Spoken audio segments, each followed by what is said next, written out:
ಹೋಗಿ ಬಂದ್ಬಿಟ್ಟಿದೆ. ಸೊ ಇನ್ನೂ ಈ ಫೈಟ್ ಬಾಕಿ ಇದೆ. ಇದು ನನ್ನ ಸ್ಟೋರಿ ಇದುವರೆಗೆ. ಈಗ ನಿಮ್ಮ ಸ್ಟೋರಿ. ಕಾಂಗ್ರೆಸ್ ಪಕ್ಷಕ್ಕೆ ನಾನು ಬಂದ ಮೇಲೆ ನಾನು ಒಂದೇ ಒಂದು ನಿರ್ಧಾರ ತಗೊಂಡೆ. ನಾನು ಪಕ್ಷದ ಸಂಘಟನೆ ಜೊತೆಗೆ ಕೆಲಸ ಮಾಡ್ತೀನಿ ಅಂತ. ಅದು ನಾನು ಸ್ಪಷ್ಟವಾಗಿ ನನ್ನ ಮನಸ್ಸಲ್ಲಿ ಮಾಡಿರೋ ಒಂದು ನಿರ್ಧಾರ. ಅಂದ್ರೆ ಪಕ್ಷದಲ್ಲಿ 3 ವಿಷಯ ಇದೆ: ಸೈದ್ಧಾಂತ ಇದೆ, ಪಕ್ಷದ ಸಂಘಟನೆ ಇದೆ, ನಾಯಕತ್ವ ಇದೆ, ಲೀಡರ್ಶಿಪ್. ನಾನು ಸಂಘಟನೆ ಜೊತೆಗೆ ಮಾತ್ರ ಕೆಲಸ ಮಾಡ್ತೀನಿ ಅಂತ ನಾನು ನಿರ್ಧಾರ ತಗೊಂಡಿದ್ದೀನಿ. ಯಾಕಂದ್ರೆ ನಮ್ಮಲ್ಲಿ ಅಲ್ಲಿ ಗ್ಯಾಪ್ ಇರೋದು ನನಗೆ ಗೊತ್ತಾಯ್ತು. ನಾನು ಒಂದು ಹಳ್ಳಿಗೆ ಹೋಗಿ ನಮ್ಮ ಬ್ಲಾಕ್ ಪ್ರೆಸಿಡೆಂಟ್ ಒಬ್ಬರನ್ನು ನೋಡ್ಲಿಕ್ಕೆ ಹೋಗಿದೆ. ಆವಾಗ ಬ್ಲಾಕ್ ಪ್ರೆಸಿಡೆಂಟ್ ವೈಫ್ ಇದ್ರು, ಅವರು ಬ್ಲಾಕ್ ಪ್ರೆಸಿಡೆಂಟ್ ಇದ್ದಿಲ್ಲ. ನಾನು ಕೇಳಿದೆ ಎಲ್ಲಿಮ್ಮ ಅವರು ಅಂತ. ಅವರು ಬಹಳ ಒಂದು ವರ್ಸ್ಟ್ ಆಗಿ ಅದು ಎಲ್ಲಿ ಕಡೆ ಓಡಾಡ್ತಾ ಇರ್ತದೆ ಅಂತ ಹೇಳಿದ್ರು. ಯಾಕೆಮ್ಮ ಈ ತರ ಹೇಳ್ತೀಯ ಅಂತ. 20 ವರ್ಷದಿಂದ ಬೆಳಿಗ್ಗೆ ಎದ್ದರೆ ಕಾಂಗ್ರೆಸ್ ಕಾಂಗ್ರೆಸ್ ಅಂತ ಹೋಗ್ತಾರೆ, ಏನ್ ಮಾಡ್ತಾರೆ ಗೊತ್ತಿಲ್ಲ.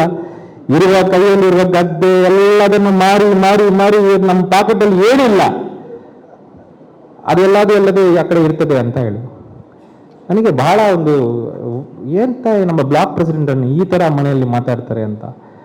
ದೆನ್ ಅಮ್ಮ ನನ್ನ ಹತ್ರ ಬಂದು ಕೇಳಿದರು, ನೀವು ಕಾಂಗ್ರೆಸ್ ಅಂತ ಹೇಳಿದ್ರು. ಹೌದು ಮಾ, ನಾನು ಕಾಂಗ್ರೆಸ್. ನಿಮಗೆ ಒಂದು ನಾನು ಪ್ರಶ್ನೆ ಕೇಳಲ್ಲ ಅಂತ ಹೇಳಿದ್ರು. ಏನು ಅಂತ. ಇಲ್ಲ, ಡೈಲಿ ಬೆಳಗ್ಗೆ ಎದ್ದು ಇವ್ರು ಹೋಗ್ತಾ ಇದ್ದಾರಲ್ಲ, ನೀವು ಒಂದು ದಿವಸವಾದ್ರೂ ಇವ್ರಿಗೆ ಕರಿತೀರಾ ಅಂತ. ನೀವು ಒಂದು ದಿವಸವಾದ್ರು ಇವ್ರಿಗೆ ಕರೀತೀರಾ, ಇಲ್ಲ ಇವ್ರು ಸುಮ್ಮನೆ ಇವರೇ ಹೋಗ್ತಾರಾ ಅಂತ ಒಂದು ಪ್ರಶ್ನೆ ಕೇಳಿದ್ರು ನನಗೆ. ನನಗೆ ಆವಾಗ ಬಹಳ ಹರ್ಟ್ ಆಯ್ತು. ಅಂದ್ರೆ ಈ ಬ್ಲಾಕ್ ಪ್ರೆಸಿಡೆಂಟ್ಗೆ ಅವ್ರ ಮನೆಯವರಿಗೆ ಹೇಳಲಿಕ್ಕೆ ನಮ್ಮ ಪಾರ್ಟಿಯಿಂದ ನನಗೆ ಒಂದು ಕಾಲ್ ಬಂದ್ರೆ ಸಾಕು, ಅವ್ರ ಮನೆಗೆ ಹೇಳ್ಬೋದು, ಇಲ್ಲ ನನ್ನ ಪಕ್ಷ ನನ್ನ ಕರೆದಿದ್ದು ಅಂತ. ಅಂದ್ರೆ ನಮ್ಮ ಕಾರ್ಯಕರ್ತರಿಗೆ ಮಾತಾಡೋರು ಕೈಯೋರು ಸ್ವಲ್ಪ ಯಾರು ಇಲ್ಲ ಅಂತ ನನಗೆ ಒಂದು ಅರ್ಥ ಆಯ್ತು.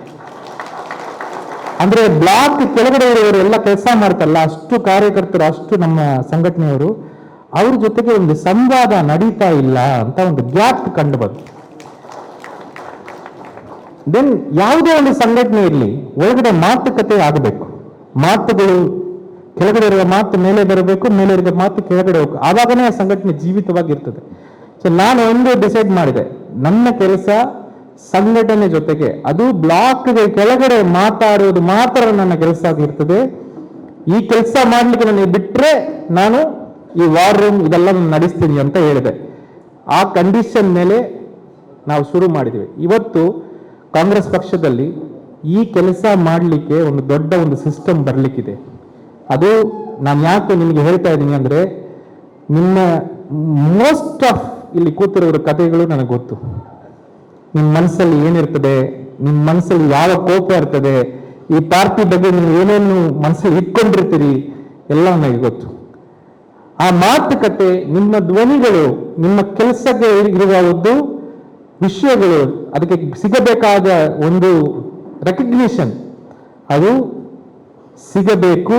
ಅದಕ್ಕೆ ಒಂದು ಸಿಸ್ಟಮ್ ತರಲಿಕ್ಕೆ ಸನ್ಮಾನ್ಯ ರಾಹುಲ್ ಜಿ ಅವರು ಹೊರಟಿದ್ದಾರೆ. ನಾವೆಲ್ಲ ಅವರ ಹಿಂದೆ ಇದ್ದೇವೆ. ಎರಡನೇದು, ನೀವು ಇನ್ನೊಂದು ಮಾತು ಕೂಡ ಅರ್ಥ ಮಾಡಬೇಕು. ರಾಜಕೀಯ IAS ತರ ಇಲ್ಲ. IAS ಒಂದು ಎಕ್ಸಾಮ್ ಪಾಸ್ ಮಾಡಿದ್ರೆ ನೀವು IAS ಆಫೀಸರ್ ಆಗ್ತೀರಿ. ಅಂದ್ರೆ ಒಂದು 100 ಜನ ಒಂದು ಹುದ್ದೆಗೆ ಆಸೆ ಪಟ್ರೆ, ಇಷ್ಟಪಟ್ರೆ, IAS ಅಲ್ಲಿ 2 ಎಕ್ಸಾಮ್ ನೀವು ಪಾಸ್ ಮಾಡಬೇಕು. ಪಾಸ್ ಮಾಡಿದ್ರೆ ನೀವು ಅಲ್ಲಿ ಹೋಗ್ಬೋದು. ಫೇಲ್ ಆಗಿದ್ರೆ ನೀವೇನು ಹೇಳ್ತೀರಿ, ಆಯ್ತು ನಾವು ಫೇಲ್ ಆಗಿದ್ದೀವಿ, ನೆಕ್ಸ್ಟ್ ಟೈಮ್ ಒಳ್ಳೇದಾಗಿ ಓದಿ ನಾವು ಮುಂದೆ ಹೋಗ್ತೀವಿ ಅಂತ. ಆದ್ರೆ ರಾಜಕೀಯ ಹಾಗಿಲ್ಲ. ಒಂದು ಹುದ್ದೆ ಇರ್ತದೆ, 100 ಜನ ಆಸೆ ಪಡ್ತಾರೆ. 100 ಜನಗೂ ಎಲ್ಲರೂ ಏನು ಹೇಳ್ತಾರೆ ಅಂದ್ರೆ, ಈ ಹುದ್ದೆಗೆ ನೀನೇ ಅರ್ಹರು ಅಂತ ಹೇಳ್ತಾರೆ. ಕೆಲಸ ಮಾಡು, ಒಂದು ದಿವಸ ಬರ್ತದೆ ನಿನಗೆ, ಡೋಂಟ್ ವರಿ, ನಿನ್ನ ಟೈಮ್ ಕೊಡು, ನಿನ್ನ ಎಲ್ಲ ಕೊಡು, ಒಂದು ದಿವಸ ಆಗ್ತದೆ ಅಂತ. ಆದ್ರೆ ಮ್ಯಾಥಮೆಟಿಕಲಿ ನೀವು ನೋಡಿದ್ರೆ ಕೂಡ ಒಬ್ಬರಿಗೆ ತಾನೇ ಸಿಗೋದು, ಉಳಿದ 99 പേರಿಗೆ ಕಷ್ಟ ಅಂತಾನೆ ಆಗೋದು. ಉಳಿದ 99 പേರಿಗೆ ಕಷ್ಟ ಆಗುವುದು. ಅದು ಯಾರಿಗೆ ಸಿಗ್ಲಿ, ಅದು 99 പേರಿಗೆ ನಿರಾಶೆ ಆಗ್ತದೆ, ನಮಗೆ ಸಿಕ್ಕಿಲ್ಲ ಅಂತ. ಸೊ ರಾಜಕೀಯ ಸಿಸ್ಟಮೇ ಆಗಿದೆ. ಹಾಗಾಗಿ ನಾವು ಒಂದು ಏನು ಎತ್ತಿನ ಗಾಡಿ ಮೇಲೆ ಏರ್ಕೊಂಡು ಅದು ಏರೋಪ್ಲೇನ್ ತರ ಹೋಗಬೇಕು ಅಂತ ಹೋಗಲ್ಲ. ರಾಜಕೀಯದಲ್ಲಿ ನಾವು ಇದನ್ನ ಅಕ್ಸೆಪ್ಟ್ ಮಾಡ್ಕೋಬೇಕು. ನಾವು ಆಸೆ ಪಡಬಹುದು, ಆದ್ರೆ ನಮಗೆ ಸಿಗ್ತದಾ ಇಲ್ವಾ ಅದು ಬಹಳ ಫ್ಯಾಕ್ಟರ್ ಮೇಲೆ ಡಿಪೆಂಡೆಂಟ್ ಇದೆ. ನಿಮ್ಗೆ ಅನ್ಸಬಹುದು, ಇಲ್ಲ ನಾನೇ ಅರ್ಹರು, ಇವರು ಅರ್ಹರು ಇಲ್ಲ, ಆದ್ರೆ ಅವರು ಹೇಳ್ತಾರೆ ನಾನೇ ಅರ್ಹರು, ಇವರು ಅರ್ಹರು ಇಲ್ಲ ಅಂತ. ಆದ್ರೆ ಅರ್ಹರು ಇಲ್ಲವೋ ಒಬ್ಬರಿಗೆ ಸಿಗೋದು, 99 പേರಿಗೆ ಅದು ನಿರಾಶನೆ. ಪ್ರಾಬಬಿಲಿಟಿ ಏನೋ, ಅದು 99 പേರಲ್ಲಿ ನಾನು ಇರೋದು ಪ್ರಾಬಬಿಲಿಟಿ ಜಾಸ್ತಿ. ಆದ್ರೆ ರಾಜಕೀಯದಲ್ಲಿ ಯಾವ ರೀತಿ ನಾವು ಖುಷಿಯಾಗಿರ್ಬೇಕು ಅಂತ ನಾವು ಅರ್ಥ ಮಾಡಬೇಕು.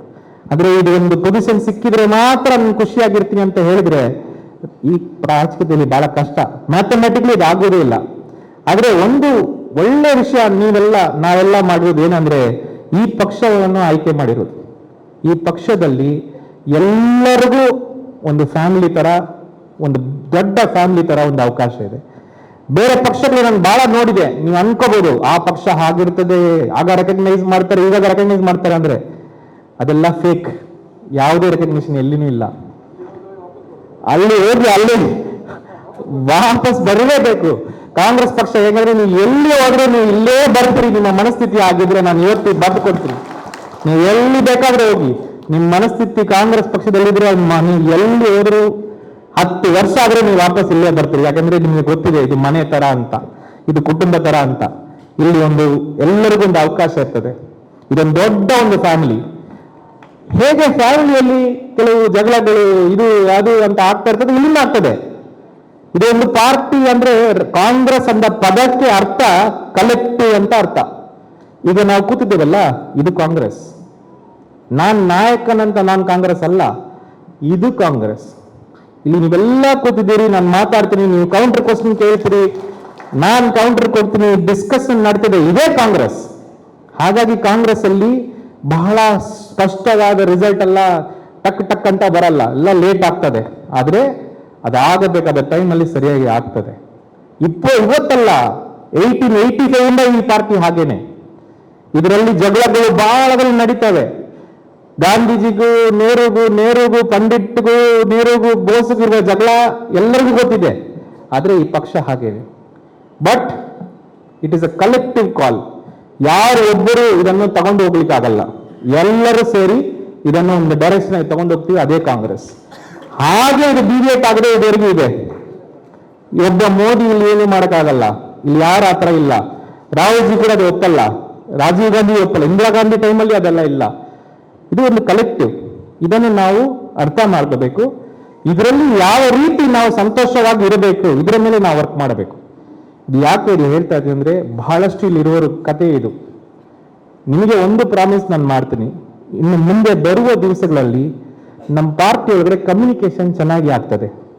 ಒಬ್ಬ ಕಾರ್ಯಕರ್ತರಿಗೆ ಅವರ ಧ್ವನಿ, ಮತ್ತೆ ನಾಯಕರ ಧ್ವನಿ ಕಾರ್ಯಕರ್ತರಿಗೆ, ಕಾರ್ಯಕರ್ತರ ಧ್ವನಿ ನಾಯಕರಿಗೆ, ಪಕ್ಷದ ಧ್ವನಿ ಕಾರ್ಯಕರ್ತರಿಗೆ, ಎಲ್ಲರಿಗೂ ಮುಟ್ಟುವ ಒಂದು ಪರಿಸ್ಥಿತಿ ನಾವು ಸೃಷ್ಟಿ ಮಾಡ್ತೇವೆ.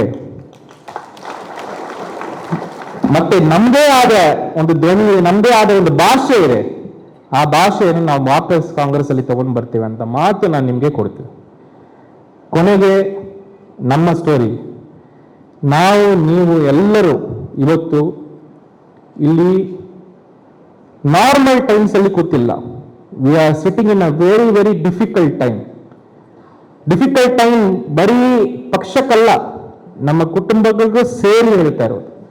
ಇವತ್ತು ನಾನು ಕಾಂಗ್ರೆಸ್ ಪಕ್ಷಕ್ಕೆ ಯಾಕೆ ಇದ್ದೀನಿ ಅಂತ ಯಾರಾದ್ರೂ ನನಗೆ ಕೇಳಿದ್ರೆ ನಾನು ಒಂದೇ ಮಾತಲ್ಲಿ ರಿಪ್ಲೈ ಕೊಡ್ತೀನಿ, ನನ್ನ ಕುಟುಂಬಕ್ಕೋಸ್ಕರ ನಾನು ಇದ್ದೀನಿ. ಯಾಕೆಂದ್ರೆ ಇವತ್ತು ಈ ಪಕ್ಷ ಈ ದೇಶವನ್ನು ರಕ್ಷಣೆ ಮಾಡದೇ ಹೋದರೆ, ಈ ಸಂವಿಧಾನವನ್ನು ಉಳಿಸಲಿಕ್ಕೆ ನಮ್ಗೆ ಆಗದೇ ಇದ್ದರೆ, ನಾವು ದೊಡ್ಡವರಾಗಿ ಹಿರಿಯರಾಗಿ ನಮ್ಮ ಲೈಫಲ್ಲಿ ಬಹಳ ಒಂದು ವಿಫಲತೆ ಮಾಡ್ತೀವಿ ಅಂತ ನನ್ನ ಭಾವನೆ.